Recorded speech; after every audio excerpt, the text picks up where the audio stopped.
সকাল সকাল একটা গোটা আম ছাড়িয়ে নিয়েছি, পাকা আম। এই আমটা খুব টেস্টি আম। তো আমটা ছাড়িয়ে নেওয়ার পরে আমটাকে আমি এইভাবে টুকরো টুকরো করে কেটে নিচ্ছি। কেটে নেওয়ার পরে আমরা কিন্তু একটা নতুন ধরনের টিফিন বানাবো। তো এই টিফিনটা খেতে অনেকে অনেকে ভালোবাসে, অনেকে হয়তো খায়, কিন্তু এটা যারা খায় না তারা কিন্তু এটা শিখে নিতে পারো। এটা সকালের তাড়াতাড়ি একটা টিফিন। কোনো গ্যাসের দরকার হয় না, কিছু হয় না। আপনি নিজেই খুব সহজে গ্যাস ছাড়া আপনি বানিয়ে নিতে পারবেন।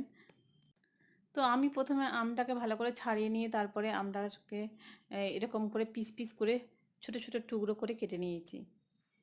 আর কিছুটা নিয়েছি খই। খইটার মধ্যে অনেক সময় কি হয়, বালি থাকতে পারে। সেই জন্য খইটা আমি কি করেছি, এমনি প্লেন জলে ধুয়ে নিয়েছি, ধুয়ে একবার জলটা ফেলে দিয়েছি, দিয়ে নিয়ে নিয়েছি।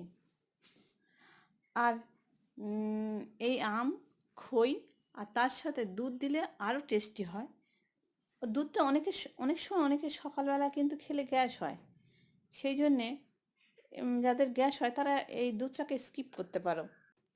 আর টেস্ট বাড়ানোর জন্য একটু নুন দিয়ে দিচ্ছি, স্বাদ মতো নুন দিয়ে দিচ্ছি, যতটা লাগবে ততটুকু নুন দিয়ে দিচ্ছি, দিয়ে ভালো করে এটাকে মিশিয়ে নিচ্ছি।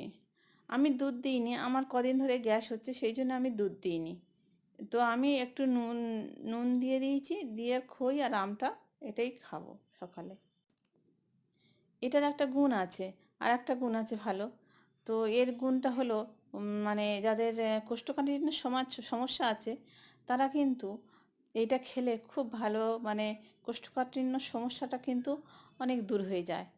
আর শরীর কোষ্ঠকাঠিন্য যদি সকালবেলা কোষ্ঠকাঠিন্য সমস্যা না হয়, সারাদিন কিন্তু মনও ভালো থাকে, শরীরও ভালো থাকে। তাই জন্যে এই খাবারটা কিন্তু খুব উপকারী।